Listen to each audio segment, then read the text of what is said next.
আমার নাম মনি। মনি। আচ্ছা, মনি বয়স কত? আমার কাগজপত্রে ২৭ বছর। ২৭ বছর বয়স। সরি ২৮ চলতেছে। আপনার জন্ম জেলা? সিলেট। হ্যাঁ। সিলেটে।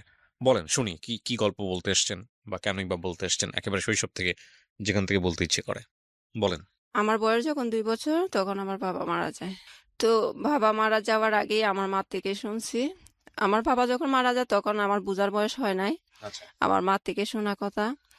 তো আমার দাদার অনেক সম্পদ ছিল। আচ্ছা। তো অনেক সম্পদ ছিল। আমরা আবার সৈয়দ বংশের মানুষ। হুম। তো আমার বাবা কি ভালো বংশের ছেলে হয়ে হুম। উনি মানুষের কাজকর্মতে যাইতো না, কোনো কিছু করতে চাইতো না। আপনার বাবা? বাবা, হ্যাঁ। আচ্ছা। আর কেউ কিছু করতে বললেও বলতো যে না, আমি ভালো বংশের ছেলে, আমি কেন মানুষের গুলামি করব, কেন ভালো মানুষের কাজ করব আমি। ওকে। তো আমার দাদা যেগুলা রেখে গেছিল এগুলা আমার বাবা বিক্রি করে, ওনার প্রয়োজনে ক্ষেত বিক্রি করে। মানে সব বিক্রি করে করে খাওয়া, যেটাকে জি বলে। জি জি। হুম। তার মানে যেহেতু কিছু করে না, তো জীবন যাপন করতে গেলে তো কিছু করতেই হবে, বাড়ি আছে বাড়ি বিক্রি করে। হুম। তো আমার মার বিয়ের হওয়ার আগ থেকেই উনি শুরু করছিল এগুলা বেচা করা, এই বিক্রি করা। হুম। আমার মা তেমন একটা কিছু পায় নাই, কিন্তু এত সম্পদ ছিল আমার বাবা নিজেও জানতো না কোথায় কি পড়ে আছে। হুম। তো আমার মা যতটুকু পাইছে, আবার বাবা মনে করতো শেষ হয়ে গেছে সম্পদ, কিন্তু মানুষ, অন্য মানুষ পাশের যে ইয়া আছে, মালিক আছে, ওনারা কাগজপত্র ঠিক করার জন্য যাইতো আমাদের জেলায়। হুম। গিয়ে দেখতো ইয়া আমার বাবার নামে বাড়ি আছে, ওই যে এখানে আছে সেখানের নাম আসে, আমার বাবাকে বলতো যে তোমার নামে তো ওই বাড়িটা এখনো আছে। হুম। তো আমার আব্বা আবার কাগজপত্র ঠিক করে ওগুলা বের করে আবার বিক্রি করে ফেলতো। হুম। এমনকি ভাইয়া এত প্রচুর সম্পদ ছিল। আমার দাদা যখন বেঁচে ছিল, হুম। নাপিত বাসায় এসে ওনাদেরকে শেভ করে দিত, চুল কেটে দিত। এত সম্পদের মালিক ছিলেন? জি মানে এটা আসলে গ্রামাঞ্চলে আভিজাত্য বোঝানো হয়, জি জি। যেটা এখন আমাদের ঢাকা শহরে অনেকেই বাসায় গিয়ে সার্ভিসটা নেন, বাট ওই সময় গ্রামাঞ্চলে কিন্তু এটা আভিজাত্য, যেটা অনেকেই বুঝবেন না। হ্যাঁ, হ্যাঁ তারপরে? ভাইয়া।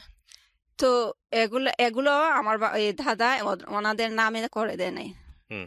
এমনিই দিছে আর কি, ওনারা ভুগ করে খাইছে। তো হুম। এটা আমার দাদার নামে যেহেতু রয়ে গেছে, আমার বাবা আবার পাইছে। আচ্ছা। তো আমার বাবা পাইছে যে ওইটাও আবার বিক্রি করে ফেলছে। আর একটা ক্ষেত ও এমন জায়গা আছে, এটা আমার কাজিন হয়, হুম। উনি এটা ওনার আন্ডারে নিয়ে গেছে, উনি বুক করে। তো হুম। আবার আরেক লোক আসি বলতেছে এই ক্ষেত তো তোমার রয়ে গেছে, ওরা দখলে নিয়ে গেছে, তো তুমি এক কাজ করো, ওরা যেহেতু চাষ করে ফেলছে, তুমি এগুলার উপর দিয়ে যে ধান যে ভিতরে থাকে না, এগুলারে কি বলে আমাদের এলাকায় তো চুসা বলে, হুম। তো ওগুলা ছিটাই দাও। তাইলে ধান যখন ইয়া করবো, পাকবে, তখন আপনি কেটে নিয়ে আসিও, দখল করার জন্য আর কি। তো হুম। এগুলো আমার বাবাই নিয়ে আসছে কেটে।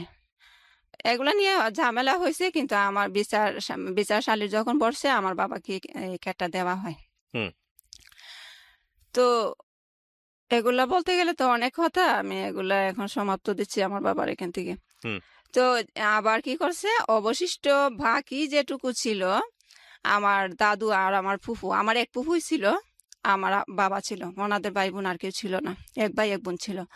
হুম। তো আমার দাদুকে আমার ফুফু ইয়া করলো, মাথা ধুলাই করলো যে ইয়া করো, কত সব বিক্রি করে ফেলতেছে, এক কাজ করো, তুমিও যেটা পাবা তোমার বাগেরটা, আর আমার বাগের অংশ যেটা আছে আমরা বিক্রি করে ফেলি, হুম। আর আমার যে এক্সট্রা বাড়ি আছে ওইটাতে তোমরা চলে আসো। ওকে। তো আমার পুকুর বাড়িতে আমার বাবা সহ আমার মাকে নিয়ে যায়। তো নিয়ে যাওয়ার পর আমার মাকে উনি ওনার মনের মতনই ইয়া করে, কাজকর্ম করায়। হুম। তার মানে আমার বাবা যেহেতু বেকার, ও বড় বোনে যা বলে তাই করে। ওকে। আমরা এখন বর্তমানে আমার বড় বোনের আমার জন্মের আগেই বিয়ে হয়ে গেছে, সবার হুম। বড় যে বোন। হুম। আর এখন আমরা আছি 3 ভাই বোন ওকে। আমার মাকে নিয়ে। তো আমার ফুফু যে বাড়িটা ওই ইয়া করছিল, হুম। এই বিক্রি করে আমাদেরকে দিছিল ওনার বাড়িটা। হুম। এখন ফুফু মারা যাওয়ার পর ফুফাতো ভাই কি করলো, বাড়িটা ওনার ওনার 2 বোন আছে, 2 বোনের নামে দিয়ে দিল। 2 বোনে কি করলো, অন্য মালিকের কাছে বিক্রি করে ফেললো। ওকে। তো বিক্রি করার পর আমাদের নামে কাগজ করে নাই, তো সেজন্য এখন ওনাদের বাড়ি ওনারা বিক্রি করে ফেলছে। এখন আমরা থাকবো কোথায়, আমার আম্মা কান্না করে আমার ফুফাতো ভাইয়ের কাছে গেল যে ইয়া আমরা এখন কোথায় যাব, বাড়িটা তো তোমরা ইয়া করে আনছিলা, আমাদেরকে দিবাই বলে আনছিলা, এখন হুম। আমরা কোথায় যাব। হুম। বলে তোমাদের কোথায় যাবা, তোমরা আমরা এখন যেখানে আছি এখানে চলে আসো। আর তোমার আবার আমার বড় বোন আমাদের কাছে থাকতো, আচ্ছা। বিয়ে হওয়ার পর শ্বশুর বাড়িতে যায় নাই। স্বামী আচ্ছা। নিয়ে আমাদের এখানে থাকতো, আমরা যে বাড়িতে থাকতাম। ওকে। তো বলতেছে ওরা যেখানে যাওয়ার যাক, ওর তো বাপের বাড়ি আছে, ও যাওয়ার জায়গা আছে, ওরা চলে যাক, তোমরা থাকো, আমাদের বাড়িতে চলে আসো। হুম। তো এগুলো চালাকি আর কি, আমার আম্মা বুঝার বাকি নাই, যেহেতু আমার আম্মার জীবন কাটছে ওনাদের কাজকর্ম করে, উনিও তো চাইবো আমাদেরকে কাজকর্ম করাই রাখতো। হুম। হুম। তো আমার আম্মা কি করে বলে যে আমার বড় মেয়েকে নিয়ে এতদিন থাকছি, এখন যদি না থাকতে পারি তাহলে ওরা যেখানে যায় আমি সেখানেই যাব। হুম। তো আমার বড় দুলাভাই যেটা, ওইটা আবার ওনার এই বাপের বাড়ির দিক দিয়ে চলে গেছে, চাচাতো ভাই হয়, ওনার বাড়িতে জি। এক্সট্রা বাড়ি ছিল। তো ওখানে থাকে, আমরাও থাকি। ওদের ঘরের সাথে আমার আম্মা নিচু করে একটু বাড়াইছে আমরা থাকার জন্য। হুম। ঘরের সাথে আর কি এক্সট্রা একটু বাড়াইছে, জায়গা করছে আমরা হুম। থাকতে পারি মতো। হুম। তো থাকার পর পর খানে গেছে, কত বছর গেছে আমি শিওর না। তারপর আমার বড় আপুর পাশের আরেকটা আছে, ফ্যামিলি মেম্বার আছে, হুম। ওনারা দুই ভাই বিদেশে থাকতো। তো বড় ভাই রয়ে গেছে বিদেশে, আর উনি ধরা পড়ে চলে আসছে বাংলাদেশে। হুম। তো আসি আবার ওই আমার বোন তখন ইয়াতে পড়ে, প্রাইমারি স্কুলে পড়ে। তো প্রাইমারি স্কুলে পড়াকালীন আমার বোনকে আমার পছন্দ হয়েছে বা বিয়ে করবে আমার মার কাছে বলে হুম। উনি। ওকে। তো উনি বলার পর ওনারা আবার ভালোই আছে, আমার বড় দুলাভাই আছে না, ওনারা একটু তার মানে ক্ষমতা যেটাকে বলে আর কি, জোর খাটাইয়ে চলে। আর ওনারা হয়েছে, ওনার বাবা ইয়া ছিল, এই হুজুর ছিল। হুম। তো ওনারা ইয়ার থেকে, আমার বড় দুলাভাই থেকে একটু বেটার আছে। আচ্ছা। তো আমার বড় দুলাভাইকে আমার মা যখন বলে, আমার বড় দুলাভাই তো একদম পায়ার হয়ে গেছে, কি আমার হুকুম ছাড়া তুমি রাজি হয়ে গেছে এখানে বিয়ে দিবা, কখনো হবে না। হুম। আমার বড় দুলাভাই বলতেছে ওনার ইচ্ছে, ওনার ছোট একটা ভাই ছিল বিয়ের বাকি। তো ওকে। আমার বোন যেটা মেজুটা, আমার বড় যেটা ওইটাকে ওনার ছোট ভাইকে দিয়ে বিয়ে করাবে, হুম। ওনার উদ্দেশ্য ছিল এটা। আর ভাইয়া, আমার বড় দুলাভাইটাই এমন অবস্থা আমাদেরকে রাখতো, তার মানে উনি যেটা বলবে সেটাই হবে। এখন আমার মা এটা মানে না। তো আমার মা কি করছে, এখানে থেকে তো পারবে না, যেহেতু ওনার দায়িত্বে আমরা আছি, ওনার বাড়িতে, ওনার ইয়াতে। হুম। এখন আমার মা কি করলো, এই আমাদের আত্মীয় বাড়িতে চলে গেল আবার, আচ্ছা। অন্য আরেকটা আত্মীয়র বাড়িতে চলে গেছে। হঠাৎ গিয়ে বলতেছে চলে আসছি গো তোমার ছেলের বাড়িতে। তো উনি, আমার ভাবিটা হেসে হেসে বলতেছে, বলে চলে আসছো তো ভালোই হয়েছে, থাকো। তো ওনাদের একটা বাংলা ঘর যেটাকে বলে, ওখানে আমরা থাকি। থাকার পর কিছুদিন পর আমার আম্মু কি করে, ওই যে লোক বলছিল আমার বোনকে বিয়ে করবে, হুম। ওনাকে সহ, ওনার বন্ধুও ছিল, ওনাকে সহ নিয়ে গেছে ওই কিশোরগঞ্জ, আমাদের আত্মীয় আছে। ওকে। তো আমাদের ওখানে ভাবছে ওনারা তো অনেক কিছু জানে, ওনারা শিক্ষিত, এরপরে রাজনীতিবিদ। তো ভাবছে ওখানে গেলে ওকে ভালোভাবে বিয়ে দিতে পারবো, যেহেতু আমার দুলাভাই এখানে মানতেছে না। হুম। ওখানে আমার বোনকে নিয়ে, আমার বোনকে ওনার সাথে আমার বোনকে বিয়ে দিয়ে দেয়। ওকে। তো আমার মাই তো গার্জিয়ানটা আছে, তাই না? তো আমার বড় দুলাভাই কোথা থেকে খবর শুনছে, শুনে ওনার একটা বন্ধু, ডাকাত বন্ধু একটা সাথে নিয়ে হুম। আমার গেছে, বলে যে ওনাদেরকে, আমাদের রিলেটিভ যারা আছে ওনাদেরকে বলতেছে ওকে শুদ্ধ, আমার মার কথা বলতেছে, ওরা দুইজনকে, হুম। ছেলে এবং ওই আমার মাকে বের করে দেওয়ার জন্য ওদের বাড়ি থেকে, ওনাদের বাড়ি থেকে। হুম। ওনারা বলে কেন, আমাদের বাড়ি চিনে আসছে, তোমার কথা আমরা ওনাদেরকে বের করে দিব কেন? হুম। দেয় নাই। উনি রেগে এসে ওনার ওই যে পাত্র আর কি বিয়ে করতে গেছে আমার বোনকে, হুম। ওনার সিমেন্টের পালা বানাইছিল ঘর বানানোর জন্য, হুম। এগুলা নিয়ে গেছে রাতের বেলা। আচ্ছা। রাতের বেলা নিয়ে গেছে। আর আমার আম্মা, আমরা যখন ওই যেখানে ছিলাম, ওনাদের ঘর থেকে আমাদের যা ছিল, হুম।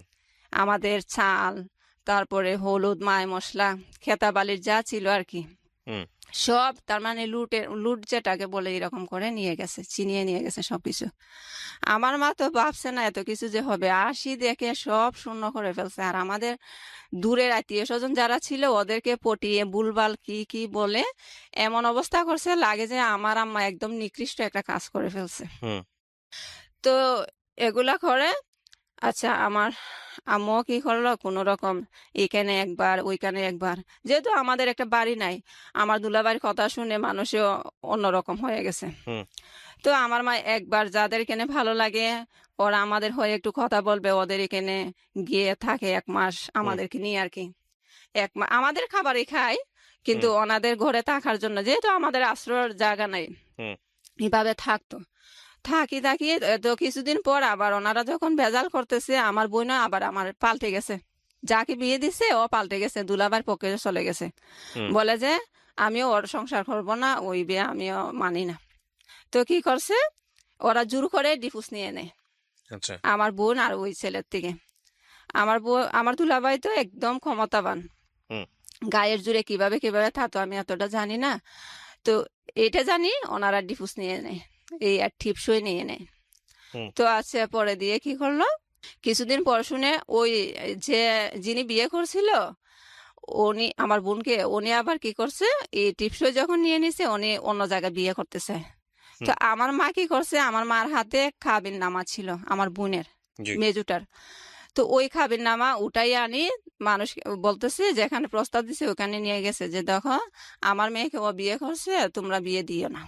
এটা জাস্ট ওনারা জানার জন্য বলছে আর কি। পরে দিয়ে আমার বোন কি করলো, মেজুটা আর আমার ভাইটা ওকে আমার দুলাভাইয়ে খাটায়, ওনার গরু টরু রাখাল হুম। করে আর কি। মেজো বোন তখন কি করে, কিছুদিন পর ওই চিটাগাং চলে যায়। হুম। আমার ফুফাতো বোন একজন ছিল, উনি ওখানেই থাকতো। তো ওনার কাছে আমার বোনটা চলে যায়, হুম। গার্মেন্টসে চাকরি করবে সেই উদ্দেশ্যে চলে যায়। তখন আমি এতটা বুঝি না। পরে দিয়ে কি করছি, যাওয়ার পর আসা যাওয়া করে আর কি, আসলে কিছু টাকা পয়সা আম্মাকে দেয় কোনো রকম চলার জন্য। হুম। তো এইভাবেই দিন যাচ্ছে। তো আমারও তো স্কুলে ভর্তি হওয়ার বয়স হয়েছে, তখন মানুষে আমার মাকে বলতেছে ও তো বড় হয়েছে, ওকে স্কুলে দেওয়ার বয়স হয়েছে, স্কুলে ভর্তি করাও না কেন।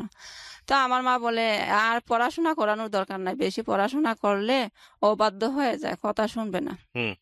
তো কি করে, আচ্ছা যাই হোক, যখন আমি বুঝি তখন আমি নিজে নিজে স্কুলে যাই। আচ্ছা। তো আমার একটা কাজিন ছিল, ওই স্কুলে চাকরি করতো, টিচার ছিল। হুম। তো বলতেছে ওকে, আমার মাকে বলছে ওকে স্কুলে দিয়ে উপবৃত্তির নাম দিব। হুম।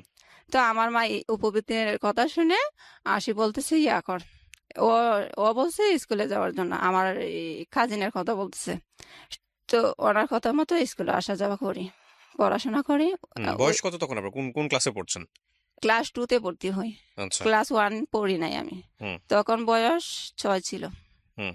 তো পড়াশোনা করতেছি, 2 থেকে পরীক্ষা দিয়ে যখন 3-তে উঠি, তখন আবার 3 ফাইনাল পরীক্ষা দেওয়ার পর আমার টিচার বলল যে তুমি তো পড়াশোনা ভালোই পারো, তোমার ক্লাস 4-এ পড়ার দরকার নাই, তোমাকে 5-এ দিয়ে দিই, আচ্ছা। তুমি করবা, ওই বৃত্তি দিবা। তো হুম। বৃত্তি পাইলে তুমি টাকা পয়সাও পাবা, হুম। এরকম বলতেছে। তো আমি কান্না করি, না স্যার, সবাই আমার সাথে যারা ওরা 4 ক্লাস পড়বে আর আমি পড়বো না কেন?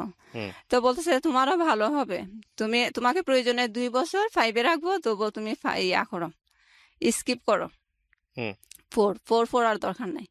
তো আচ্ছা, ওনাদের যেরকম কথা সেরকমই ওনারা আমাকে 5-এর বই দেয়, আমি 5 পর্যন্ত পড়ি ওই স্কুল থেকে। হুম। বৃত্তি পাই নাই, বৃত্তির নাম দিছিল, পরীক্ষা দিয়ে আসছিলাম। জি। পরে এভাবে চলতেছিল। তো আমার আম্মাকে বলি, আম্মা আমার না ভালো লাগে পড়তে, আমি আমাকে হাই স্কুলে ভর্তি করাবা? আমার আম্মা কিছু বলে নাই, হুম। কিছু বলে নাই। পরে যখন দরকার হয়েছে তখন কি মনে করছে কি জানি, বলে আচ্ছা ভর্তি হয়েছি। হওয়ার পর এখন তো বই কোথায় থেকে পাবো, বই কেনার তো টাকা নাই। তো পাশের বাড়ির একজন থেকে পুরাতন বই আর কি, পুরাতন বই, উনি বলে আমাকে কিছু টাকা দিলেই হবে, আমার বই নিয়েছে। আচ্ছা। তো ওনার বই নিয়ে আসে, আমি এই বই দিয়ে পড়াশোনা করি। পড়াশোনা করে ক্লাস 7-এ উঠি। তখন আবার ওই আমার ভাই তো তেমন একটা কাজকর্ম করে না, শুরুতেই বলছিলাম। এই তো আমার ভাই যেহেতু কাজ করে না, আমার আম্মা অন্য মানুষ থেকে হাওলার টাকা আনে, হুম। গ্রামের বাড়িতে সুদের বিনিময়ে যে টাকা দেয় আর কি।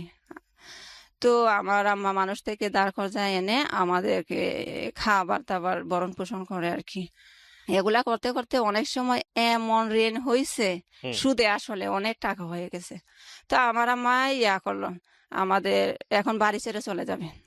আচ্ছা। হ্যাঁ, বাড়ি ছেড়ে চলে যাবে, এখন আমার পড়াশোনার কি উপায় হবে? বলে যে ওখানে ওদেরকে বলবো তোরে স্কুলে ভর্তি করাই দিতে। ওখানে গেছি ভাইয়া, ওখানে গিয়ে দেখি হুট করে চলে গেছে আমার আম্মা, ওনাদের পারমিশনও নেয় নাই, ওদের বাড়িতে গেছে। তো ওনারা এতটা রাজি না। আমরা ভাই সহ আমরা তিনজন হুম। তিনজন মানুষকে কে রাখবে দায়িত্ব নিয়ে? হুট করে আমাদের তাও যদি কোনো একটা থাকতো, হুম। করার মতন কিছু থাকতো, তো ওখানে আবার বোঝা গেল থাকা যাবে না, তো চলে আসি। চলে আসার পর বাড়িতে আসি না, অন্য আরেকটা জায়গায় উঠি, আমাদের পাশের গ্রাম। হুম। এখানে ওঠার পর আমি বলতেছি, আম্মা এক কাজ করো, তুমি ওনাদেরকে বললো আমাকে যাতে কোথায় দিয়ে দে, আমি পড়াশোনাও করব, ওদের কাজকর্ম করতে পারবো। হুম। পড়াশোনার পাশাপাশি ওদের কাজ করলে তাইলে তো ওদেরও লাভ হইলো, হুম। আর আমিও পড়াশোনাটা করতে পারবো। হুম। তো আমার আম্মা বলতেছে, পারবে তুই কাজ করতে? আমি হুম। বলি, হ্যাঁ পারবো। তো উনি আবার আমার কথা মতো আমাকে নিয়ে ওনাদের বাড়িতে যায়।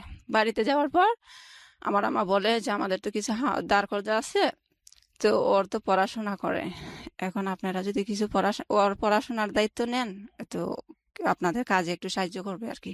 হুম। ওরই টিচার ছিল, হাই স্কুলের টিচার ছিল। তো বলে, ভালো কথা, আমি তোমাদেরকে টাকাও বেশি ছিল না, 10,000-এর মতো ছিল। হুম। তো বলে 10,000 টাকা দিব, আর ওকে নিয়ে যাব, আর ওর ফাইনাল পরীক্ষাটা দিয়ে দাও। 7-এর ফাইনাল পরীক্ষার সময় ছিল তখন, বার্ষিক পরীক্ষা আর কি। হুম। তো বার্ষিক পরীক্ষার জন্য বলে যে ওকে আবার বাড়িতে নিয়ে যাও, বার্ষিক পরীক্ষা শেষ হইলে টাকাও নিয়ে যাবো আমি, আর ওকে 8-এ ভর্তি করাই দিব। হুম। পরে দিয়ে ভালো কথা আসছি। আসার পর পরীক্ষা দিয়ে গেছি ওনাদের বাড়িতে। আবার যাওয়ার পর ওনাকে কে মন্ত্র দিছে টাকা দেওয়ার দরকার নাই, কি কি না কি জানি না কি বুঝছে, পরে দিয়ে উনি টাকা দেন। বলেন যে না, তখন তো বলছিলাম, এখন দিতে পারবো না। হুম। তো টাকা যেহেতু দেয় না, তো এখন আর কি করব? পরে দিয়ে অন্য জায়গায় অন্য জায়গায় ওনার পিলকানা ঢাকায় থাকে উনি, আমাদের দূরের আত্মীয়, কাজ হয়, চাচাতো বোনই হয়, ওনার কাছে আনে। তো ওনার বাবা বলছিল, ওনার বাবা আবার ডাক্তার, উনি বলছিল আমার মেয়ের কাছে গেলে ওর বাচ্চা কাচ্চাটা দেখলো, আর ওদের এখানে স্কুল আছে, ভিতরে স্কুল আছে, হুম। পিলখানা ভিতরে স্কুল আছে, ওকে ভর্তি করাই দিলে ও পড়াশোনা করলো, যেহেতু আমরা নিজের মানুষ, গরিব হয়েছে তো কি হয়েছে। তো ওখানে আমাকে পাঠাই দেয়। পাঠাই দেওয়ার পর ভাইয়া, উনি তো ওনার মতো বলছে, আসলে ওনার মেয়েটা অন্যরকম। উনি শুধু আমাকে কাজ পারি আর না পারি, এই একটার পর আরেকটা, একটার পর আরেকটা কাজ দিয়ে রাখে, পড়াশোনার কোনো খবর নাই। হুম। এরকম করতে করতে কোন ক্লাসে পড়তেন তখন আপনি? বয়স কিরকম ছিল? ক্লাস 7-এর পরীক্ষা দিয়ে মানে আসছি। আপনাকে বেসিক্যালি বাসায় নিয়েছে কাজের জন্য? হ্যাঁ, ওকে। কিন্তু ওনার বাবা এই কথাটা বলে নাই, ওনার বাবা বলছিল পড়াশোনা পড়াশোনাও করাবে। করাবে। হুম। হ্যাঁ। তো উনি আমাকে পড়াশোনার না মনে নাই, এগুলার কোনো চিন্তা ভাবনা ওনার মাথায় নাই। আমি ওনাকে, তখন আপনাদের পরিবার চলে কিভাবে? মানে আপনাদের পরিবারে টাকা পয়সা দেয় কে? বড় ভাই ছিল ওই সময়টাতে? হ্যাঁ আমার বড় ভাই, আমার কিছু করতো ওই সময়টাতে বড় ভাই? হ্যাঁ আমার দুলাভাইয়ের কথা সেজন্যই আমি বলছিলাম, আমার হ্যাঁ। দুলাভাইয়া হাত করে আমার বাইকেও নিয়ে গেছে। পয়সা কড়ি দিত পরিবারে? না না না, দিত তাহলে না। আপনারা কি খেয়ে বাঁচতেন? খাওয়ার জন্য আমার মা দাঁড় কর্জা করছে, এখন দাঁড় কর্জা করার জন্য, সুদ করার জন্য আমি একদিক দিয়ে চলে আসছি, আমার আম্মা একদিক দিয়ে। মানে চ- আপনার মা একদিকে, আপনি একদিকে। একদিকে। এক বোনের তো বিয়ে হয়ে গেছে। হ্যাঁ। আপনি আর হচ্ছে বোন চিটাগং চলে গেছে, আচ্ছা। আর আমি বাসার উদ্দেশ্যে এখানে চলে আসছি। হুম। ওনারা পড়াশোনা করাবে, ওদের কাজে সাহায্য করব। ওকে, তারপর? তারপর এখন আমার ওনাদের আবার একজন, পড়াশোনা করেন, আপনাকে কাজ করায়? না হ্যাঁ। না, হ্যাঁ হ্যাঁ, কাজ করায়, কাজও করায় কি ভাইয়া, আমি তো কখনো কাজ করি নাই। একটু ভুল হইলে ধরেন বলছে মাছটা বাজি করতে হবে, তো আমি যদি মাছটা এমনি দিয়ে দিই, উনি আমাকে এমন ভাবে কথা বলে ভাইয়া, শুধু হাত তুলে না, এমন ভাবে উনি কথা বলে, তবুও আমি এগুলো মনে নেই না, তখন ছোট ছিলাম তো, মনে কষ্ট লাগে না। হ্যাঁ একটু খারাপ লাগতো, বুঝতাম উনি আমাকে বকতেছে, কিন্তু এতটা সিরিয়াসলি ভাবি নাই যে উনি হুম। আমাকে আঘাত দিয়ে কথা বলছে, বা উনি যেটা বলে আনছে সেটা করে না, আর উল্টো আমাকে টর্চার করতেছে, সেটা মনে হুম। করি নাই। হুম। তো আমার আম্মা আবার ওনাদের রিলেটিভ আসছিল ওনার বাসায়, এসে দেখছে, আর উনিও মনে হয় বলছে আমি কাজকর্ম এতটা পারি না। তো আপনাকে আচ্ছা। পড়াশোনা করাইতো না, আপনাকে বেসিক্যালি কাজ জি করাইতো? ভাইয়া। তো তারপর? ওনার একজন কাজিন আবার আসে, ওনার চাচাতো বোন হয়, হুম। যে আপুর কাছে আমি ছিলাম, ওই আপুর চাচাতো বোন বাড়ি থেকে আসে ওনার হুম। এখানে বেড়াতে। তো বেড়াতে এসে আমাকেও দেখে যায়, আর ওনাদের এখানে বেড়াইয়া যায়। তো হুম। আমার মা আবার বাড়িতে আসছে, ওই যে ঋণের জন্য চলে গেছিল না বাড়িতে, হুম। আমার আম্মা আবার আমার খবর নেওয়ার জন্য বাড়িতে যাতে মানুষে না দেখে, হুম। লুকাইয়া আসছে ওনাদের বাড়িতে। আচ্ছা। আসি বলতেছে, আমার মেয়েকে দেখে আসছো, মনিকে দেখছো? হুম। বলছে, হ্যাঁ দেখে আসছি। তো কয় স্কুলে ভর্তি করাইছে? আর আমার আমার আম্মার কাছে ভাইয়া আমি বলতাম না, আমার আম্মা ওনার ফোনে ফোন ফোন দিয়ে ভালো মন্দ জিজ্ঞেস করতো, কিন্তু আমি বলতাম না স্কুলে যে ভর্তি করাই নাই। কেন বলতাম না? কারণ আমি কোথায় যাব বাড়িতে গিয়ে। আসলে তো যাওয়ার কোনো জায়গা নেই, জি, রাইট? হুম। সেজন্য আমি বলতাম না। তো উনি বলতেছে কি ওকে দিয়ে তো কাজ করা, ওকে কাজের জন্য নিচে স্কুলে কেন ভর্তি করাবে। হুম আমার আম্মা শুনে ভাইয়া সাথে সাথে ওনাদের বাড়িতে গিয়ে স্ট্রোক করে ফেলছে। স্ট্রোক করার পর ডাক্তার দেখা ওরাই বা ডাক্তার দেখায়? হ্যাঁ, আচ্ছা। তারপরে ওনারা আবার ফোন দিছে ওদের ফোন থেকে, বলে যে ওর মা তো অসুস্থ হয়ে গেছে, কালকের ভিতরে ওকে পাঠাইতে হবে। হ্যাঁ। বিকাল সন্ধ্যা 8টার সময় ফোন দিয়ে বলতেছে যে ওকে। ওকে কালকে পাঠাইতে হবে, ওর মা স্ট্রোক করছে। হুম। তারপরে আমাকে ওনারা গাড়িতে তুলে দেয়, আমি বাড়িতে যাই। আচ্ছা। যাওয়ার পর গিয়ে দেখি আমার মা অসুস্থ হয় কিন্তু স্বাভাবিক হয়েছে। কিছুদিন পর আমি বলছি, মা এখন তো তুমি স্বাভাবিক হয়েছো, চলে যাই আবার। বলছে কোথায় যাবে? আমি ওখানে। ওরা তো আবার চাইতে বলছে, হুম। বলে না না ওখানে আর যাবে না, তোরে আর দিব না ওইখানে। মানে ওখানে দিব না? হ্যাঁ। আচ্ছা। তারপরে কি করছে আমার আম্মা, আমাদের আরেকটা আত্মীয়র বাড়িতে গেছে, এমনি ঘুরতে গেছে আর কি। হুম। তো ওনারা আবার বলতেছে এই ওনাদের বাসায় যে কাজের মেয়েটা ছিল ও নাকি বাড়িতে আসে আর যাবে না বলতেছে। হুম। তো আমার আম্মা আমাকে আসি বলতেছে, ওরা তো কাজের মেয়ে খুঁজতেছে, তুই নাও এখানে চলে যা, ওরা তো নিজের মানুষ আছে। হুম। তা আমি বলি না না, আমি নিজের মানুষের কাছে যাব না। মানুষের কাছে গিয়ে বলে বলে হাঁটবে, বলবে যে ও আমার বাসায় কাজ করে, আমার বাসায় কাজ করে। আমি যে মানুষের কাছে থাকলে মানুষে জানবে না আমি কি করতেছি, সেখানে আমি থাকবো। ওকে। তো আমার আম্মা বলে তুই যদি না যাস আমি চলে যাব। তো আমার আম্মা কিন্তু আবার বাসা বাড়ির কাজ করে নাই, কখনো করে নাই। যা করছে আমার ফুপুর সংসারে করছে আর কি। হুম। আর এমনিতেই করে নাই। এমনিতে বেড়ানোর মতো আছে আমার আম্মা। আমি যখন ঢাকা চলে আসছি তখন বেড়ানোর মতো নেই, আমাদের রিলেটিভ যারা আছে ওনাদের এখানে ছিল কিশোরগঞ্জ। হুম। তো আমার আম্মা বলছে তুই না গেলে আমি চলে যাব। তো উনি যখন বলছে, আমার মা যখন বলছে আমি না গেলে উনি চলে যাবে, তখন আমার গায়ে লাগছে। তখন বলে যে যা চলেই যাই। তো আমি ওনার আম্মা যেখানে পাঠাইছে ওখানে চলে গেছি। হুম। যাওয়ার পর উনি আমার খাজিন হয়, চাচাতো বোন হয়। উনি আমার আরো ক্লোজ গোষ্ঠী চাচাতো বোন। তো উনি আমাকে অনেক কাজকর্ম করে যে অনেক পছন্দ করে, কারণ এখানে থেকে শিখে ফেলছি তো। হুম। ওনার কাজকর্ম করে যে উনি আমাকে অনেক আদর করে। আদর করে কিন্তু ভাইয়া, আদর করে ওনার সাথে আমাকে ঘুমও পাড়ায়। আচ্ছা। কিন্তু ভাইয়া একটা জিনিস কি আমার কাজ করছে, ওনার বোনের মেয়ে, ওনার ওনার ভাইয়ের মেয়ে হুম। ওনার বাসায় থেকে পড়াশোনা করে, আর আমি কাজ করি। কিন্তু ওদের পড়াশোনা দেখে আমার মনে একটা ইয়া হইলো যে যে আমি একটু পড়তে আমিও চাই। তো একটু পড়তে চাই। হ্যাঁ। হুম। তো এখানে তো সম্ভব না, ওনারা তো নিছি কাজের উদ্দেশ্যে, তো হুম। এখানে তো বললেও হবে না। হুম। তো আমি কিছুদিন পর 3 মাস থাকি এখানে। আচ্ছা। 3 মাস থাকার পর 3 মাসে ওনারা আমাকে 900 টাকা দিছিল। 900 টাকা দেওয়ার পর আমি চলে গেছি বাড়িতে, বেড়ানোর কথা বলে। তারপরে ওনার ভাই আরেকদিন গিয়ে বলতেছে আয় আয়, তুই তো বেড়াইছ 2 দিন, এখন চলে আয়। আমি হুম। বলি যে না আমি আর যাব না, আমি স্কুলে ভর্তি হব। তো আচ্ছা। এখন স্কুলে ভর্তি হব কোথায় থাকবো?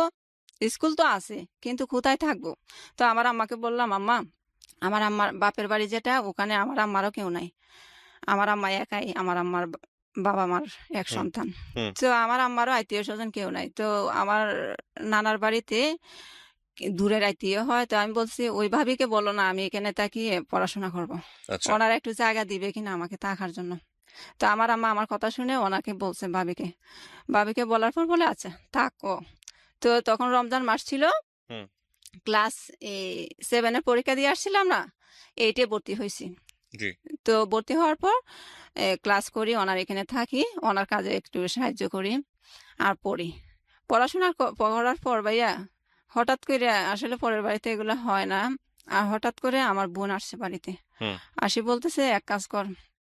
আর আমার কাছে, এই কথাটা স্কিপ করছি, আমার কাছে মানুষ চলে যায় ঋণের জন্য। মানে চিল্লা আপনার কাছেও যেত এই ঋণ করার জন্য? চিল্লাচিল্লি করে, এখানে পড়ার জন্য পাগল হয়ে গেছে। গার্মেন্টসে যেতে পারস না, আমাদের ঋণ খেয়ে বসে আছে তোর মা কই, তোর মারা তো পাই না, তোর মারে খবর দে, তোরে তোরে বললি তোর মা আসবে, এগুলা আচ্ছা। বলতো। তো আমি অনেক মনের মধ্যে কষ্ট পাইতাম, পড়তে বসলে পড়তে মন চাইতো না, এগুলা নিয়ে চিন্তা করতাম। খুব স্বাভাবিক। জি। তখন আমার মাকে বলছি, আমার মা মনে হয় বোনকে বলছে, আমার বোন কিছুদিন পর আসে, ওই চিটাগঙ্গে যে থাকে উনি হুম। আসে, আমাকে নিয়ে গেছে চিটাগং। প্রথম যাই আর কি চিটাগং হুম। 2011 সালে। 2011 সালে যাওয়ার পর তখন আমার 18 বছর হয় নাই। আচ্ছা। আমার 18 বছর হয় না, এখন গার্মেন্টসে তো 18 বছরের কমে নেয় না। হ্যাঁ। হুম। তো কি করছে, আবার বাড়িতে আসি আমার জন্ম নিবন্ধনের কার্ড বানাই, বয়স আরো 3 বছর বাড়াইয়া। হুম 3 বছর বাড়ানোর পর এই ওখানে নিয়ে নিয়ে যায়, কাগজপত্র নিয়ে যাওয়ার পর ওনারা আমাকে ভর্তি করে। ভালো একটা চাকরি পাইছি, বলে আর কি, হুম চেকার যেটাকে বলে, গার্মেন্টস চেকার, চেক করতাম আর কি। ওকে ওগুলাতে ভালোই কাজ করছি, প্রায় 1 বছরের মতন ওখানে করছি। 1 বছর করার পর আমার মা বলতেছে, আর এই সুযোগে আমার বোন আছে না, ওই বোনের 10,000 টাকা নিয়ে আসি, ঋণ দিয়ে দে। ঋণ দেওয়ার পর তারপর তো এখন ঋণ যেহেতু কমে গেছে, আমার আম্মু বাড়িতে চলে আসছে। তো বাড়িতে চলে আসছে, এখন আমার আম্মা, তার মানে আমার চিন্তা, এখন আমি আর কেন চিটাগাং থাকবো, হুম আমি বাড়িতে চলে আসতাম। মানে ঋণগুলো শোধ হয়ে গেছে হ্যাঁ ততদিনে? হ্যাঁ হ্যাঁ। আচ্ছা তো আমার আম্মা বলতেছে, এক কাজ কর, তুই বাড়িতে চলে আয়। তো আমি বলি, বাড়িতে গিয়ে কি করবো, আমি তো পড়াশোনা বাদ দিয়ে দিছি, বাড়িতে গিয়ে কি করবো? কোন ক্লাস বাড়িতে পর্যন্ত পড়ছেন আপনি তখন? এইটা ভর্তি হয়েছিলাম, পরীক্ষা তো আর দিই নাই। পড়তে পারেনি মানে হ্যাঁ, আপনি আলটিমেটলি হচ্ছে 7 পর্যন্তই বলা চলে। জি জি। হুম তো আমি বলতেছি, এখন গিয়ে কি করব? বলে যে আবার স্কুলে ভর্তি হইতে পারবে। আমি তোর স্যারকে জিজ্ঞেস করছি, বলছে চলে আসলে তোরে আবার করবে, ভর্তি করাবে। আমি বলি, হুম না না, আমি আর পড়বো না। পড়া নিয়ে অনেক হয়েছে, অনেক পেরেশানি করছি, হয় না এগুলো, এগুলো মনে হয় আমার ভাগ্যে নাই, আমি হুম আর যাবো না। কিন্তু মায়ের মন তো বারবার ফোন দিয়ে বলে, চলে আয় চলে আয়। আচ্ছা, না পড়লো তুই বাড়িতে চলে আয়, ওখানে দরকার নাই। তো হুম আমি মনে মনে চিন্তা করছি, বাড়িতে চলে যাব, আমার তো এই দিক দিয়ে চাকরির জন্য হইতেছে না। তো আমি শুধু নামাজ পড়ি আর আল্লাহকে বলি, আল্লাহ তুমি একটা ব্যবস্থা করে দাও, আমি যাতে বাড়িতে গিয়ে কোনো কিছু একটা করতে পারি। আল্লাহর কি কুদরত, আমি আল্লাহর কি হুকুম, আমি বাড়িতে আসছি। একটা মেয়ে আমাদের বাড়িতে আসছে বেড়াইতে, ও আমাকে চিনে। ও যখন 8-এ পড়তো, আমি ক্লাস 7-এ পড়তাম। হুম তো আমার বসে বলে, তুই পড়াশোনা বাদ দিয়ে দিছ? আমি কই, হ্যাঁ বাদ দিয়ে দিছি। কই, এখন চাইলে তো তুই উন্মুক্ততে ভর্তি হইতে পারস। হুম তো আমি বলি, এটা কোন জায়গায়? তো ওর নাম বলছে, কই এখানে গেলে পারবে। তো ওর কথা মতো আমাকে নিয়ে আমি উন্মুক্ততে ভর্তি হওয়ার উদ্দেশ্যে যাই ওখানে। যাওয়ার পর তো ওনারা বলছে, আচ্ছা ঠিক আছে, উন্মুক্ততে ভর্তি হইতে পারবে। তো তখন কি করে, উন্মুক্ততে ভর্তি হওয়ার জন্য এই বয়স আর একটু বাড়াইতে হবে, কারণ 8 পাস সার্টিফিকেট দিতে হবে। তো হুম 8 পাস সার্টিফিকেট দিলে, আমি তো 8 পাস করি নাই থেকে, বোর্ড থেকে। আর আমার তো বোর্ডের সার্টিফিকেট দেখাইতে গেলে হবে, সৃজনশীল হওয়ার পর হয়েছে আমার হিসাবে। হুম তো ওনারা আবার বয়স বাড়াইয়া আমাকে 8 পাস একটা সার্টিফিকেট দিয়ে দেয়। আচ্ছা 1994 সাল করে আর কি, আমার বয়স 1994 সাল করে। হুম তারপরে ওখানে ভর্তি হই আমি। ভর্তি হওয়ার পর এসএসসি পাস করি ওখান থেকে। হুম আর এর ফাঁকে দিয়ে উন্মুক্ত তো ভাইয়া এতটা ক্লাস করতে হয় না। তো আমি আবার করতাম, গার্মেন্টসে চলে যেতাম। আচ্ছা গিয়ে 3 মাস 4 মাস করে করে আবার বাড়িতে আসতাম। আসি যখন, যতদিন বাড়িতে থাকতাম, ক্লাস করতাম, আবার চলে যেতাম। আচ্ছা তো এইভাবে আর কি 2 বছর অতিক্রম করি। এসএসসি পাস সার্টিফিকেট একটা পাই। তারপর ঢোকার পর হঠাৎ করে আবার মাথায় ধরলো যে আমি তো এসএসসি পাস করছি, হুম কাউকে জিজ্ঞেস করে দেখি আমি জেনারেল কলেজে ভর্তি হইতে পারবো কিনা। তো একজন বললো, হ্যাঁ হইতে পারবে। তো আমি আবার বাড়িতে চলে আসি আমি একটা মহিলা কলেজে ভর্তি হই। হুম এই ভর্তি হওয়ার পর ইয়ার চেঞ্জ পরীক্ষা দিয়ে আবার গার্মেন্টসে চলে যাই। আচ্ছা গার্মেন্টসে চলে যাওয়ার পর একবারে একটানা নভেম্বর মাসে আসি বাড়িতে। হুম এখন প্রায় ফাইনাল পরীক্ষার কাছাকাছি এই সময় চলে আসছে। তো এখন স্যার বলতেছে, তুমি এতদিন, আমাদের এই কলেজের নিয়ম আছে, তুমি যে এতদিন অ্যাবসেন্ট করছো, আমাদের কলেজে নিয়মিত ক্লাস করা তোমাদের সবাইকে বলে দিছি, নিয়মিত ক্লাস করবা। তো তুমি যে এত মাস আসো না, এখন কি পড়ছো আর কি পরীক্ষা দিবা? হুম তো আমি বলি যে, স্যার হ্যাঁ আমি পারবো স্যার, আমাকে দেন। না না, স্যারে দিবেন আমাকে। বলে, তুমি 1 বছর পারলে এখানেই থাকো, তোমাকে আমি পরীক্ষা দিতে দিব না। অনেক করলাম স্যারকে, অনেক অনুরোধ করলাম, স্যার দিবে না দিবে না দিবে না। হুম তারপরে আর কি করব, প্রিন্সিপাল স্যার যখন না করছে, আর কেউ তো কিছু বলবে না। আবার কি করলাম, গার্মেন্টসে চলে গেলাম। ওকে গার্মেন্টসে চলে যাওয়ার পর আবার কাজ করলাম। কাজ করার পর এই যে আমার গরম লাগে, মাথায় স্কার্ফ পরে থাকি, গরমের দিনে আমার ভালো লাগে না, অধৈর্য হয়ে যায়। হুম তারপরে আবার চিন্তা করলাম, এখন কি করব, গার্মেন্টসে যদি গরমের জন্য না করতে পারি, তাইলে আমার কি করার, আমি বাড়িতেই কি করব, আর কাজ না করলে তো আমার হবেও না। হুম আর একদিন মুখ টুক বড় উন্না দিয়ে বেঁধে আমার বোন আবার দেখাইছিল, চিটাগং একটা কুলসি আবাসিক এলাকা আছে, ওখানে সব শিল্পপতিরা থাকে। আমার বোন একদিন আমাকে ওই রাস্তা দিয়ে নিছিল আর বলছিল, এলাকাটা দেখে আসলে মনে মনে হয়েছিল যে এখানে বড় লোক থাকে। তো আমি কি করলাম, ওই বোনে দেখাইছিল যে হুম আমি ওখানে চলে যাই, গিয়ে মানুষের কাজের মানুষ যাচ্ছে যে হুম ওদেরকে ফলো করি। খাকে বললে ওরা আমার কথা বুঝবে বা আমার কথা বিশ্বাস করে একটা কাজ বের করে দিবে। হুম সাহস করে হুট করে যে কেউ কেউ বলতেছিও না, আবার বলতে হচ্ছে এরকম। তো একটা আপুকে বললাম, আপু আমাকে একটা বাসা বাসা খুঁজে দিবেন। উনি আমার চেহারার দিকে তাকাই বলে, তখন আর একটু বয়স কম ছিল তো, আর এতটা ছিলাম না, এতটা টেনশনে ছিলাম না। তো উনি আমার চেহারার দিকে তাকাই বলে, তুমি বাসায় কাজ করবা? আমি কই হ্যাঁ করব। ও সত্যি বলতেছে বাসায় কাজ করবা? আমি কই হ্যাঁ করবো তো আপু। তো উনি কি করছে, আমাকে উনি উনি ওনার বাসায় চলে যায়, আর যে বাসায় আমি কাজ করব একটা মানুষ খুঁজছে, ওই দারোয়ানের কাছে আমাকে দিয়ে দেয়। হুম বলে যে ও বাসায় কাজ করবে, নিয়ে নাও, মেয়েটা ভালো আছে। হুম তো উনিও ওনার কথা মতো আর আমাকে দেখে মনে করছে মনে হয় ভালোই, নিয়ে গেছে। নিয়ে যাওয়ার পর ওনারা জিজ্ঞেস করছে আর কোথায় কাজ করছো? আমি বলি যে না। তো বলে বাসার কাজ করতে পারবা? আমি বলি যে হ্যাঁ, আমার একটু একটু একটু জানা আছে, অনেক আগে একবার করছিলাম, ওই হুম যে ওই আপুর বাসাতে করছিলাম সেটা আর কি। তো বলছি, তারপরে ওনারা হ্যাঁ আমাকে ঘর মোছা আর এই কাপড় ধোয়ার কাজ দিছে, আচ্ছা করি। ওনারা খুব পছন্দ করে আমার পরিষ্কার করে কাজ, হয়তো একটু স্লো করি কাজগুলা, কিন্তু অনেক পরিষ্কার করে করি। তো উনি আমাকে অনেক পছন্দ করে। হুম তো পছন্দ করার পর, আমাকে অনেক পছন্দ করার পর ওনার হাজবেন্ড যখন আসে, হুম ওনার হাজবেন্ডের সামনে আমাকে বুঝায় আমি কোনো কাজকর্ম এতটা পারি না, জানি না কেন বুঝায়।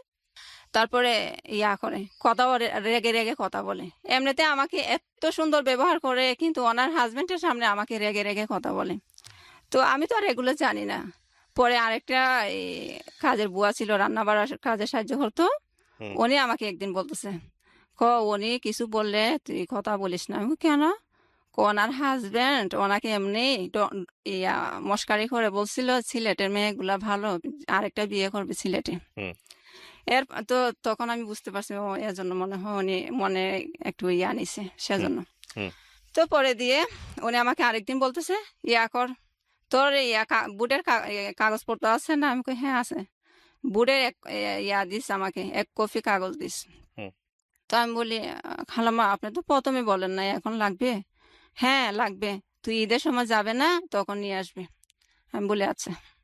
তারপরে ঈদের সময় ওনাদের দেশের বাড়িতে কুরবান দেয়, তখন কুরবানির ঈদ ছিল। ওনারা দেশের বাড়িতে চলে গেছে, আর আমি আমার যেখানে থাকতাম, গার্মেন্টসে চাকরি করার সময় যখন যেখানে থাকতাম ওখানে আমি চলে আসছি। হুম আসার পর মনে মনে বলি, বাসায় কাজ করব আর বুটের কাগজ দিব, না ওই রকম করবো না বলছি। আর একটা ম্যাডামের কাছে যাই। তো উনি বলছে, তুমি তোমার যখন লেখাপড়া আছে, আমার কাপড়ের দোকান আছে, এখানে তুমি থাকতে পারবা, তুমি আস্তে আস্তে শিখে ফেলবা। আমি বলছি আচ্ছা। হুম এখন ওখানেও কিছুদিন থাকার পর ওনার কাজের মেয়ে বুট উঠে নাই, বুট উঠাইতে বাড়িতে গেছে। এখন দেখা যায় সেম কাহিনী, উনি আমাকে দিয়ে কাজ শুরু করাইছে। উনি আর ওই নাম নেয় নাই। উনি যে আমাকে দিবে, এই কাপড়ের দোকানে কাজ শিখাবে, ওইটা করে নাই। মেয়েটা যতদিন আসে না আমাকে দিয়ে কাজই করাইতেছে। হুম এত কাজ ভাইয়া, তারপরে আমি চলে আসছি। আর আমাকে তো কাজের কথা বলে নেয় নাই, তো আমি চলে আসছি। চলে আসার পর আর এই সুযোগে ওনার শাশুড়ি ওনার বাসায় গেছিল বেড়াইতে। উনি আমাকে দেখে বলে যে, ও চিটাগাঙ্গের মানুষ তো, বলতেছে তুমি করতে পারো না, এই গার্মেন্টসে চাকরি করতে পারো না? আমি বলে হ্যাঁ নানু, গার্মেন্টসে কাজ করতাম, এখন করব না। তো এখন বললে, আচ্ছা তুমি এক কাজ করো, আমার নাম্বারটা তোমাকে দিয়ে যায়, আমার বউকে শোনাইও না। ওনার ছেলের বউকে না শোনাইতে বলছে। হুম আমার ছেলের বউকে শোনাইও না, আমার নাম্বারটা তুমি গোপনে রাখো। তো রাখলাম। রাখার পর আরেকদিন ওনাকে আমি ফোন দিছি। বলি নানু, আমি বলছি, আমি মনি বলছি। বলে ও ভালো আছো নি? আমি কই হ্যাঁ। কত তুমি আমার বাসায় আসতে পারবা, আমি তোমাকে ঠিকানা দিলে? আমি কই হ্যাঁ আসতে পারবো। উনি ঠিকানা দিছে, ওনার বাসায় গেছি আমি। ওনার ওনার বাসায় যাওয়ার পর উনি আমাকে অনেক আদর করছে, বলে হুম যে তুমি যদি ইচ্ছে করো গার্মেন্টসে চাকরি করতে, আমার এখানে থেকে করতে পারবা, আর থেকে করতে পারবা। এখন ওনার মেজো বউ একটা মেজো ছেলের বউ গেছে বেড়াইতে, উনি আমাকে কি করছে, শুনছে ওনার বড় ছেলের বউর কাছে আমি ছিলাম। এখন উনি আমাকে ভয় দেখানো শুরু করছে। বলে আমার শাশুড়ির কথা এখানে আসছো, তোমাকে মানুষে গুম করে ফেলবে, তুমি মানে তুমি তো হঠাৎ করে শহর গ্রামের বাড়ি থেকে শহরে আসছো, এগুলা বুঝবা না, তোমাকে মানুষ কোন সুযোগে গুম করে ফেলবে। তুমি চলে যাও, হুম তুমি যেখান থেকে যে বাসা থেকে আসছো এখানে চলে যাও। হুম আমার শাশুড়ির কথা মতো তুমি এখানে থাইকো না।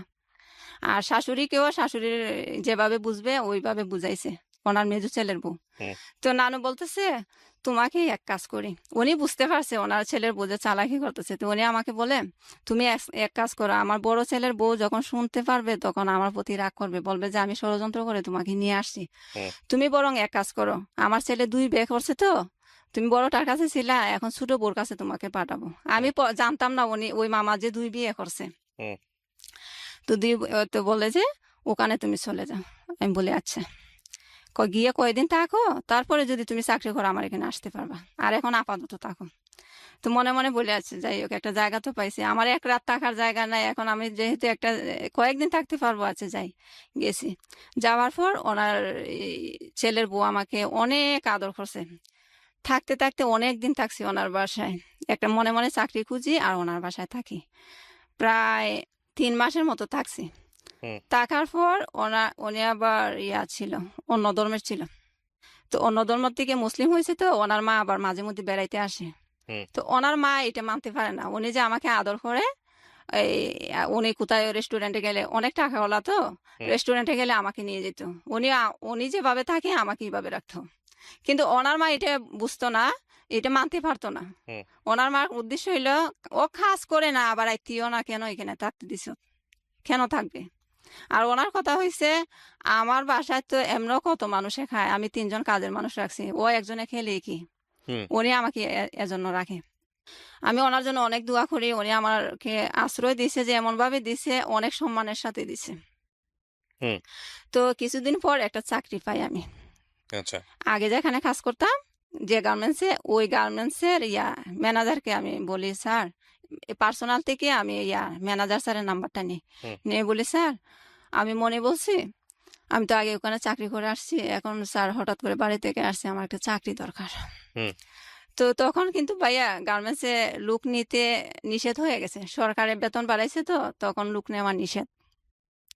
তো উনি বলতেছে আচ্ছা, আমি করব, আগামী মাস থেকে যদি লোক নেয় তাহলে তোমাকে নিব, আর হুম যদি না নেয় তুমি করতে পারবে না, কোনো কিছু মনে করতে পারবে না। আমি বলি আচ্ছা। তো 1 তারিখ হয়েছে রাতে, আমি 1 তারিখ হওয়ার আগে রাতে আমি ফোন দিই, ভাই আচ্ছা স্যার, স্যার আমি কি আসবো কাল? তো বলে আচ্ছা কাগজপত্র নিয়ে আসিও। গেছি, ব্যাস উনি তো নানি সিনিয়র ম্যানেজার, তো ওনার কথা মতো আমার চাকরিটা হয়ে গেছে। হুম নিয়ম হয়েছে ওই ফ্যাক্টরিটা অনেক ভালো। তো ওই নিয়ম হয়েছে একবার চলে আসলে ওকে আর নিবে না। তো হুম ওনারা আবার একদিক দিয়ে সিনিয়র ম্যানেজার বলছে নেওয়ার জন্য, আরেক দিক দিয়ে আমি যে এখানে কাজ করছি এখানে ফাইলপত্র দেখছে, আমার কোনো কমপ্লেন আসেনি যতদিন চাকরি করছিলাম, এর ভিতরে আমার নামে কোনো অভিযোগ আছে কিনা, দেখে যে না, নাই। তো আমাকে নিছে, নেওয়ার পর এখানেও কিছুদিন কাজ করি, করার পর তো মামি আমাকে দেয়, ধারণা দেয় যে তুমি এক কাজ করো, তোমার তো পড়াশোনা আছে, এই অনার্স 3 এর কথা বলে আর কি, ও তো বললো তোমাকে কাজটা দিয়ে শিখায় নাই, দেয় নাই, তো আমি একটা দোকান কিনবো, তুমি পারবা চালাইতা, হুম আমিও তোমাকে সাহায্য করব। আমি তোমাকে শিখাইবো, আমিও শিখবো, আর তারপর আমরা দুইজনে এটা মিলেমিশে করবো। হুম তো আমি মনে মনে বলি তাইলে তো আমার জন্য ভালোই হয়। তো আমি বললাম হ্যাঁ মামি, যদি হয় তো দেখেন। তো এগুলা করলো, তখন আমার মাথায় ওনার কথা শুনে একটা ধারণা চলে আসলো যে আমি আমি ওনাকে আবার কথাটা বললাম যে মামি, আমি যদি টেইলার্সের কাজ শিখে করি, কাপড়, আপনার কাপড়ের দোকানও দেখলাম, আবার আমি টেইলার্সের কাজ জানি, নিজে সেলাই করলাম, ডিজাইন করে এগুলা বিক্রি করলে তো আরো ভালো হবে। তো উনি বললেন হ্যাঁ করতে পারো। তো ওনার এখানে থেকে চাকরি প্রায় 1 বছরের মতো করছি ভাইয়া। হুম ওনার এখানে এতদিন থাকি নাই, আমি আলাদা বাসা নিছি পরে দিয়ে, চাকরি পাওয়ার পর। হুম চাকরি পাওয়ার পর আমি এ কথাটা ভুলে গেছি, চাকরি পাওয়ার পর ওনার এখান থেকে চলে গেছিলাম, কারণ চাকরি ছিল না দেখে ওনার কাছে ছিলাম। কিন্তু ওনারা বড় লোক মানুষ, এটা সম্ভব না আসা যাওয়া করা প্রতিদিন। আমার বিবেকে বাধা দিছে, উনি বলে নাই যেতে, আমি নিজে থেকে অন্য জায়গায় বাসা নিয়ে চলে গেছি। হুম চলে যাওয়ার পর প্রায় 1 বছরের মতো করছি। আর এর ভিতরে আমার আম্মা ফোন দেয়, ফোন দিয়ে বলে করছে, আমি না আমার ভাইকে তখন বিয়ে, আমার ভাইয়ের বিয়ের কথাটা তো বলি না, আমার ভাই আবার বিয়ে করছে এই সুযোগে, এর আগেই বিয়ে করছে।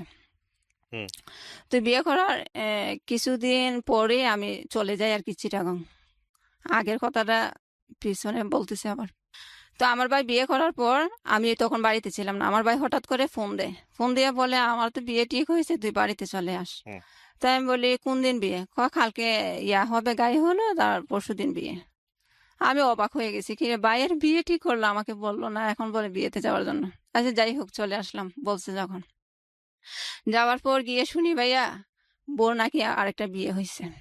তখন আমার লাগে, এত একটা কষ্ট লাগছে, এক ভাই বিয়ে করবে আমাকে শোনায় নাই, তাও আবার মেয়ের আগে একটা বিয়ে হয়েছে। হুম। অনেক কষ্ট লাগছে মনে।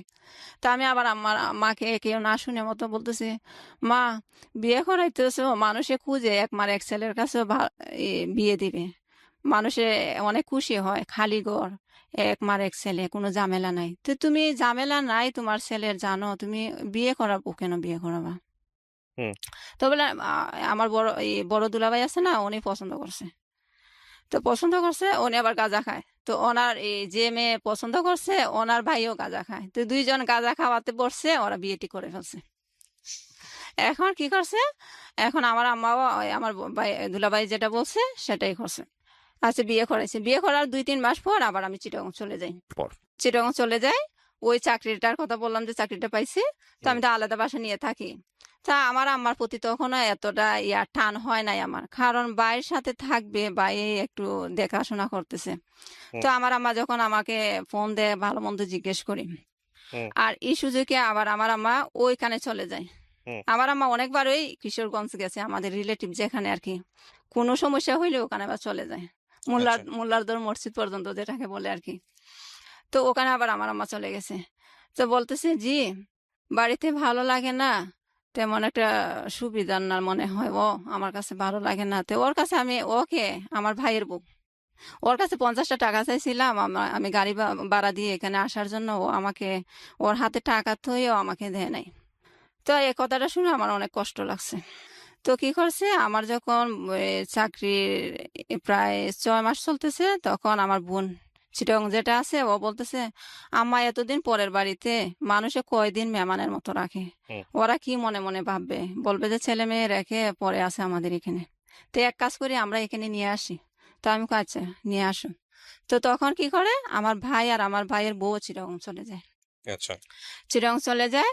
চিটং চলে যায়, আমার ভাইয়ের বউ তখন প্রথমে যাইতেছিল না। আমার এই ওনারা, আমার বইনে বলছিল, তুমিও যখন আসো, আমরা সবাই চলে যাই বাড়িতে, একটু আয় উন্নতি হবে, তুমিও গার্মেন্টসে কাজ করলে, তো সবাই একসাথে করলে বাসা ভাড়া টাসা ভাড়া দিয়ে টাকা কিছু থাকে, আর একা করলে এটা হয় না। হুম। উনি যাবে না, বলে যে, তোমাদের আইবে তোমরা বুঝো, আমি কেন চাকরি করে দিব তোমাদেরকে, যায় নাই। তো উনি 1 বছরের মতো বাড়িতে ছিল। এই সুযোগে উনি, ওনার একটা বাচ্চা হয়, মেয়ে, হুম। আমার ভাইয়ের মেয়ে হয়। হুম। তো ভাইয়ের মেয়ে হওয়ার পর ওই আমার আম্মুকে যখন নিয়ে গেলাম চিটাগং, তো 15 দিন হয়েছে আমার ভাইয়ের মেয়ের। ওরা আবার করতেছে, বারবার ফোন দিচ্ছে আমার বোনকে, মেজো বোনকে, বলতেছে, আমাদের এখানে তো জায়গা নাই, ওনার বাপের বাড়িতে গেছে। আমার আম্মা যেহেতু বাড়িতে নাই, কে দেখাশোনা করবে? ওনার বাপের বাড়িতে গেছিল, বলে যে, আমরা তো এতদিন রাখতে পারবো না, আমাদের ঘরে জায়গা নাই, তোমাদের ইয়া ভাইয়ের বউ আর তোমাদের ভাইয়ের ইয়া মেয়েকে তোমরা নিয়ে যাও, যেখানে তোমরা থাকো ওখানে ওদেরকে নিয়ে যাও। হুম। আচ্ছা, পরে দিয়ে কি করলো, আমার মা, আমার বোন, ওরা গিয়ে আনলো। আমার আম্মা আবার গেল আর কি ওদেরকে আনার জন্য। জি।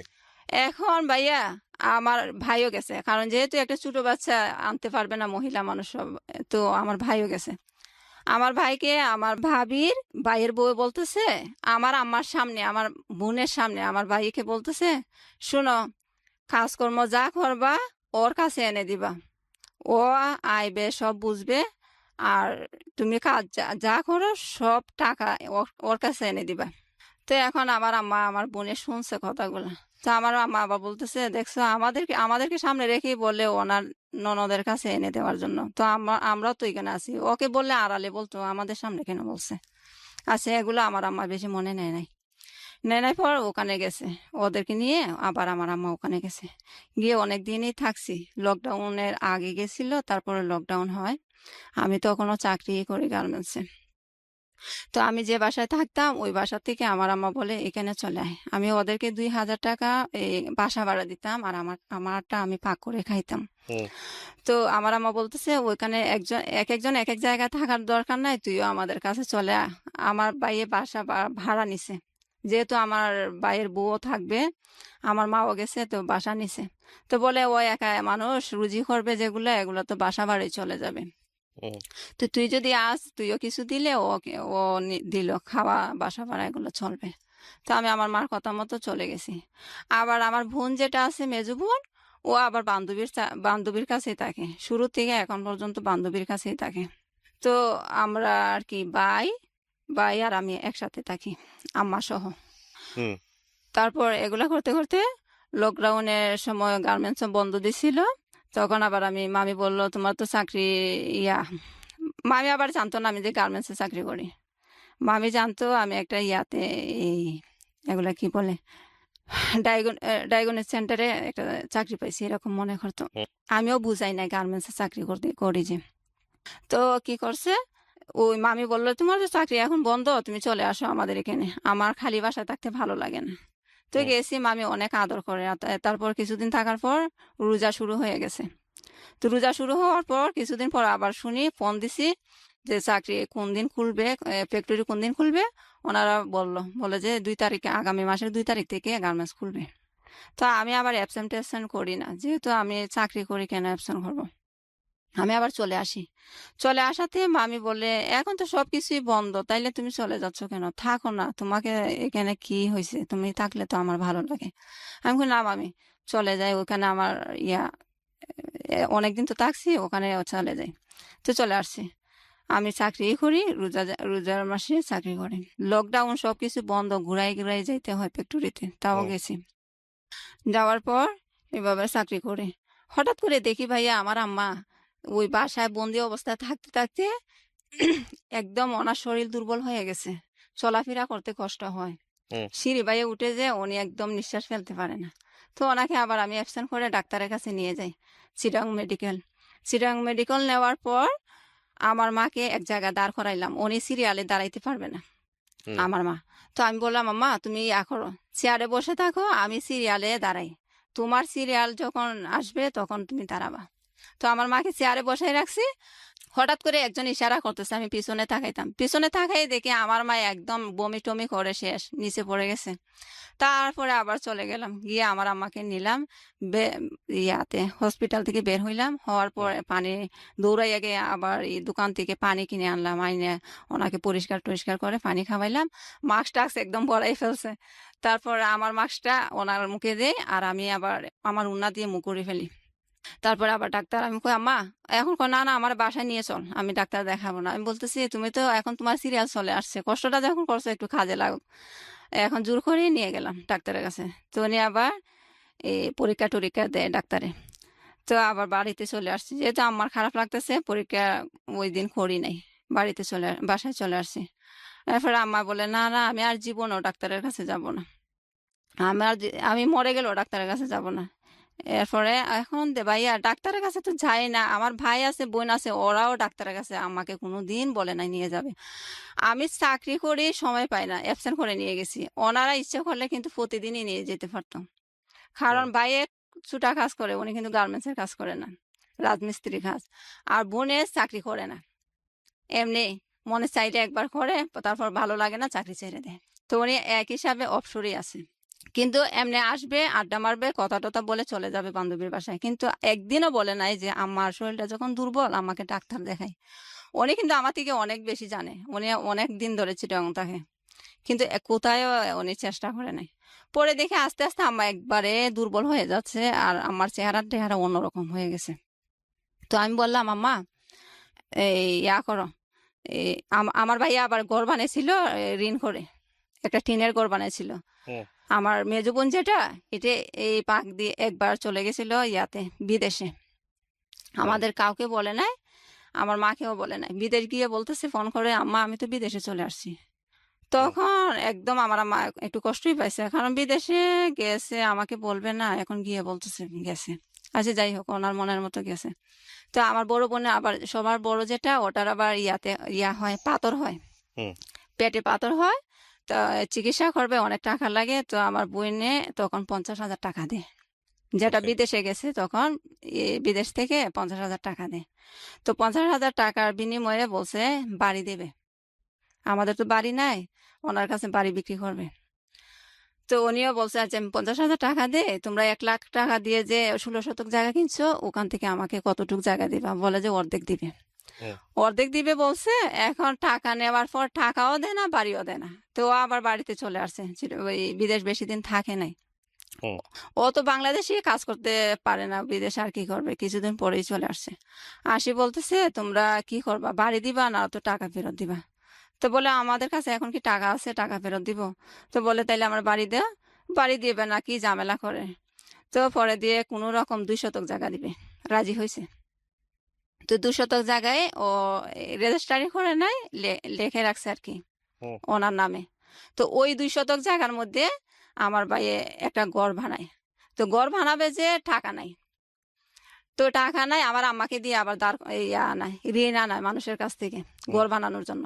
হুম। তো এখন আমার আম্মাকেই তো চিনে, ওই ঋণ আবার কি করছে, রয়ে গেছে। তো আমি বললাম আম্মা এই ঋণের জন্য আবার আমার ভাই বাড়িতে আসে না, চিটাগং গেল যে। তো আমি বললাম আম্মা এক কাজ করো, এই আমি এই যে টাকা টাকা জমাইছি এখান থেকে কিছু টাকা মানুষকে দিলে তোমাকে ইয়া করবে না, হুম। এতটা টর্চার করবে না। তুমি বাড়িতে চলে যাও, বাড়িতে গেলে হাঁটা চলা করলে তোমার ভালো লাগবে। এখন দেখি আমার আম্মা অনেক খুশি হয়ে গেছে। ওকে। হ্যাঁ, অনেক খুশি হয়েছে। তারপরে আমি আবার 2019 সালের, সরি 2020 সালে নভেম্বর মাসে আমার আম্মাকে নিয়ে বাড়িতে আসি। হুম। বাড়িতে আসি, আমার আম্মাকে রেখে যাই। আর ঋণগুলো আমার আমার নিজের হাতেই দিই। আবার যদি আমার আম্মা একজনকে না দিয়ে আরেকজনকে দিয়ে দেয় উল্টাপাল্টা করে, আমি বলি যে কার কাছ থেকে আনছো ওদেরকে বলো আমি দিয়ে দিব। 35,000 টাকা আমি আর কি আমার হাতে ছিল, বেশি ছিল না, 35,000 টাকা আমি দিই, হুম। যেগুলা জমাইছিলাম গার্মেন্টসে চাকরি করে। তারপর আবার আমি চলে যাই ওখানে। তো ওখানে গিয়ে আমি ভাবলাম বাসা ভাড়া দিয়ে খাবার, এখন নিজের খাবার খেয়ে আমার টাকা জমে না। তো আমি আবার মামিকে বললাম, ওই যে মামির কথা বললাম, ওই মামিকে আবার বললাম মামি আমি 2টা মাস আপনার বাসায় থাকি, চাকরি করতে পারবো? উনি বলে আচ্ছা পারবা। এখন উনি যখন রাজি হয়েছে পরের দিন যাব, চাকরি থেকে এসে পরের দিন ওনার বাসায় যাব। উনি আবার হুট করে ফোন করে বলতেছে তোমার মামাকে জিজ্ঞেস করছিলাম, তোমার মামা বলে কাছে থাকলে আত্মীয়তার সম্পর্ক নষ্ট হয়ে যায়, দূর থাকলে ভালো। তো এখন না করছে যখন, আর তো যাইতে পারি না। এখন দেখা যায় এখানে থেকে হবেও না। তো আবার বলি মামি আছে দেখেন, আত্মীয়তার সম্পর্কে যেমনই হোক, আপনি তো আমাকে সবসময় ভালো করছেন, এখন অন্তত 2 মাস থাকার জায়গা দেন আমাকে। তো উনি রাজি হয়েছে, কয়, আচ্ছা আসো। 2 মাস থাকি ওনার বাসায়, তো আবার কিছু টাকা জমে, কারণ ওনারা তো আমার থেকে খাবারের টাকা নেয় না। তো টাকা আবার জমে। হুম। জমার পর ওই যে বললাম উনি আমাকে একটা বুদ্ধি দিছিল, ইয়া করবে, কাপড়ের দোকান দিবে, এখানে আমি কাপড় বিক্রি করব। তো উনি আমি বলি যে মামি এক কাজ করি, আমি টেলার্সের কাজ শিখি, বলে যে আচ্ছা। তো ওনার এখানে তাইকে টেলার্সের কাজ করি, শিখি। ওনার পরিচিত একজন টেলার্স, উনি যাদেরকে দিয়ে কাপড় বানায় ওনাকে বললো আমাকে কাজ শেখানোর জন্য। তো বলে আছে প্রতি শুক্রবারে ওর বন্ধ হবে, আমি ওকে সেদিনে শিখাইবো। তো মামি বলছে আচ্ছা ঠিক আছে। তো শুক্রবারে শুক্রবারে দেখা যায় তেমন একটা শেখানো হয় না। পরে দিয়ে আমি কি করলাম, আমি কই মামি এই কাজটা যখন শিখবো ভালো করে শিখি, চাকরি না হয় আমি ছেড়ে দিই। হুম। চাকরি প্রথমেই তো বললাম ভাইয়া আমার মাথায় সবসময় কাপড় রাখলে আমি সহ্য করতে পারি না, গরম, অতিরিক্ত গরম লাগে। তো ওনাকে এত কথা না বলে আমি বলি যে এই কাজটাই আমি ভালো করে শিখি আর চাকরি ছেড়ে দিব। কয় আচ্ছা। এখন ভালো কথা, অনেক দিনই গেছি, চাকরি ছাড়ার পর প্রায় 15 দিনের মতো ওনার ওই টেলার্সের এখানে যাতায়াত করছি শেখার জন্য। হুম। তো শেখার জন্য হঠাৎ করে আবার আমি এই মাথার চুলের সমস্যার জন্য একজন ডাক্তারের পাই, খবর পাই যে এখানে একজন ভালো ডাক্তার ঢাকার থেকে প্রতি শুক্রবারে যায় মৌলভীবাজার। হুম। আমি আবার আমাদের বাড়িতে যাই, বাড়িতে গিয়ে মৌলভীবাজার ওই ডাক্তারকে দেখানোর জন্য ডাক্তারের কাছে ফোন দিই যে স্যার আমার তো এরকম এরকম সমস্যা, মাথার চুলও লম্বা হয় না, চুল পড়েও যায়। তো বলে আচ্ছা তুমি শুক্রবারে আসিও। আমি তো গেলাম। বাড়িতে যাওয়ার পর শুক্রবার যেদিন হয় সেদিন গেলাম ডাক্তারের কাছে, ডাক্তার দেখাইলাম। হঠাৎ করে একদিন ফোন আসছে, আসি মামি বলতেছে, ফোন করে মামি বলতেছে আচ্ছা মনি তোমাকে জায়গা দিয়ে কি আমি অপরাধ করছি? আমি কেন মামি? কয় এখানে যে, আমি আবার বলতাম না, আমি আবার ওই মামির কাছে এই জিনিসটা গোপন করছি। আমার ভাই যে ওখানে থাকে, আসলে তখন থাকতো না আমার ভাই, বললাম না